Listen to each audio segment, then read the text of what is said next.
Bismillahirrahmanirrahim. Assalamualaikum warahmatullahi wabarakatuh. Perkenalkan, saya Indah Anindita dari kelas manajemen A2. Nah, di sini saya akan mempresentasikan topik penelitian kualitatif yang akan saya lakukan, yaitu analisis faktor-faktor yang mempengaruhi keputusan pembelian via sosial media pada toko online.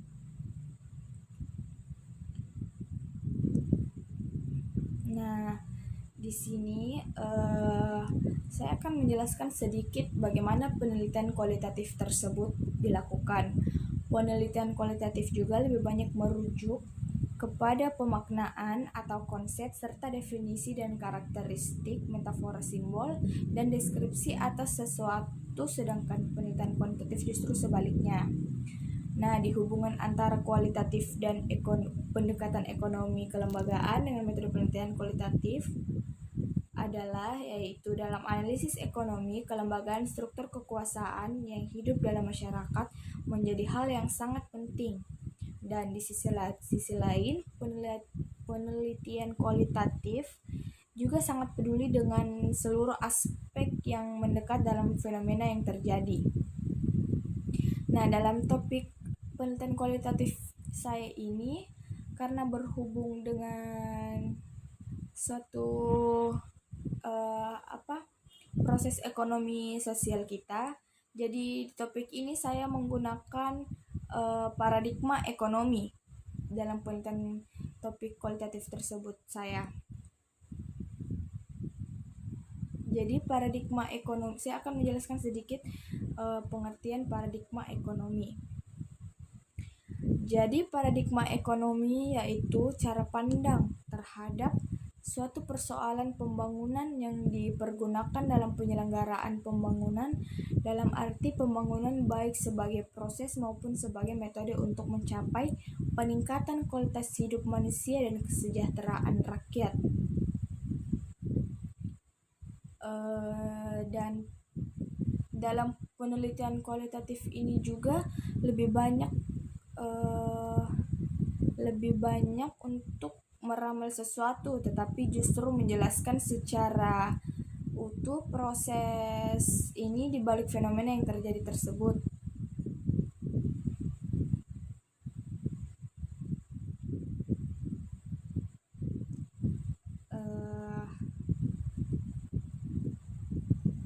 Paradigma ekonomi ini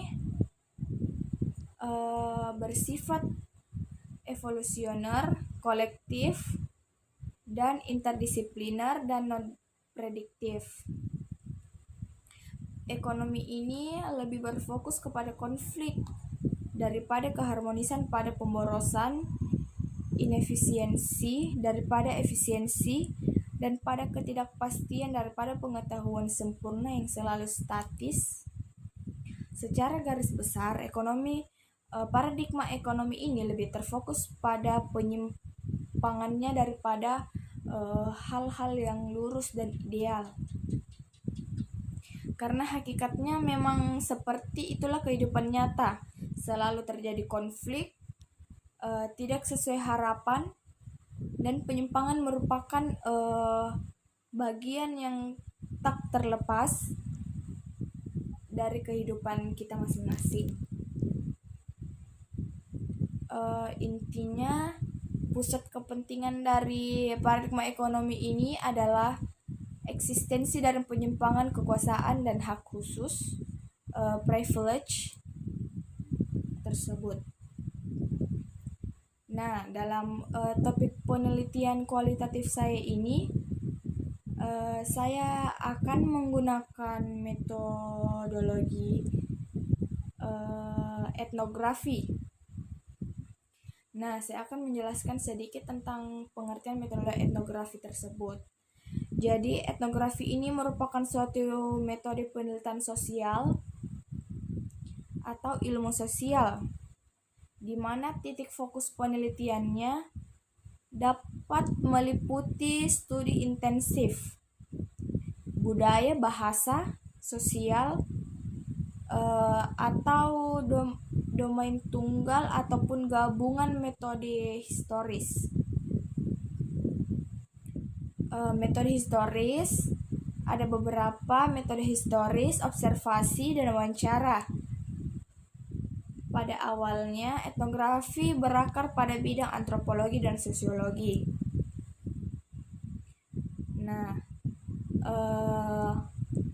metode etnografi ini mulai berkembang sejak tahun 1960-an.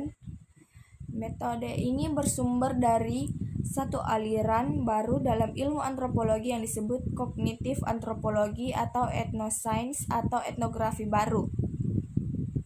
Menurut Meleong atau etnografi baru, menurut dalam Kuswarno, etnografi pada dasarnya merupakan suatu bangunan pengetahuan yang meliputi teknik penelitian, teori etnografi, dan berbagai macam deskripsi. Meliputi teknik penelitian, etnografi, berbagai macam deskripsi, dan kebudayaan.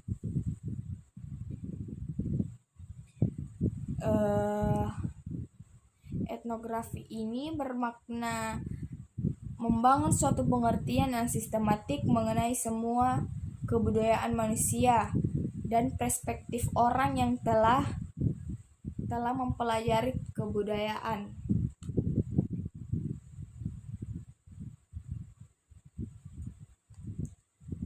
Dan juga tadi paradigma ekonomi itu ada beberapa paradigma, yaitu ada pembangunan, ada strategi pertumbuhan atau growth strategy. Yang kedua ada pertumbuhan dengan pemerataan atau grow with distribution, teknologi tepat guna atau appropriate teknologi.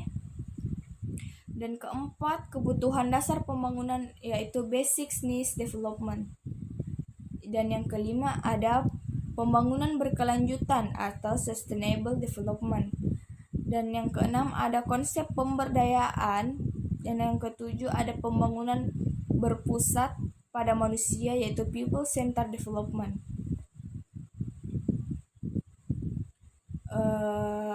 Dan di sini saya akan menjelaskan sedikit alasan perubahan paradigma ekonomi. Terdapat 3 faktor utama terjadinya perubahan ekonomi itu. Yang pertama, perubahan ideologi. Dan yang kedua ada revolusi dan inovasi teknologi. Yang ketiga ada perubahan lingkungan. Jadi kembali lagi ke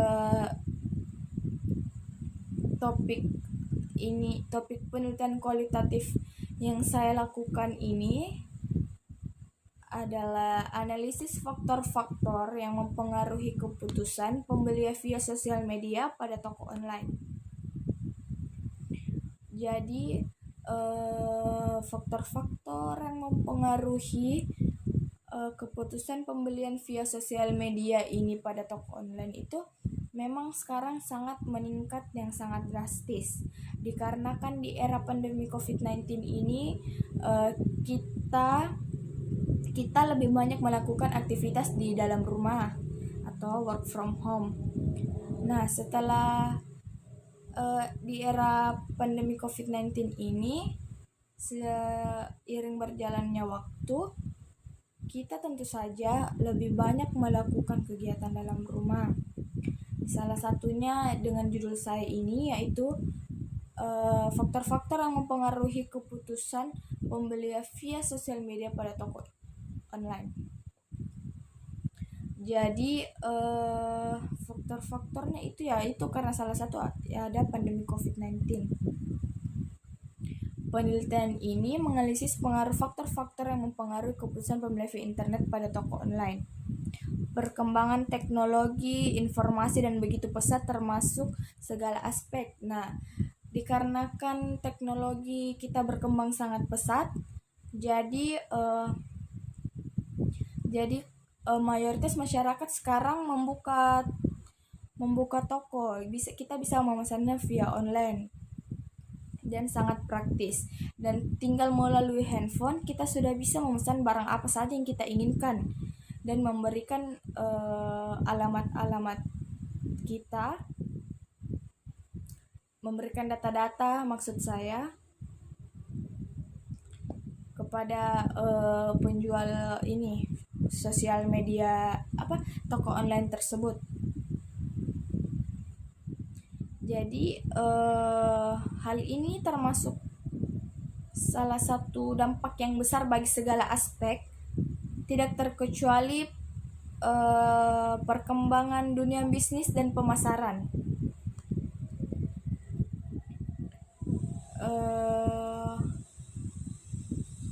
Pembelian produk-produk yang dijual di toko online tersebut ini menggunakan metode uji validitasi dan reliabilitasi, uji normalitas, uji penyimpangan asumsi klasik seperti uji multiklonaritas tersebut.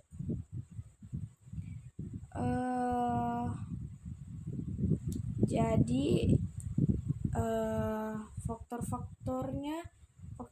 faktor mempengaruhi keputusan pembelian via sosial media pada toko online ini dikarenakan salah satunya karena teknologi kita sangat berkembang pesat, jadi sehingga kita mau melakukan yang lebih praktis dalam melakukan pembelian apapun itu. Jadi sekiranya itu saja presentasi dari saya. Kurang lebihnya mohon dimaafkan. Assalamualaikum warahmatullahi wabarakatuh.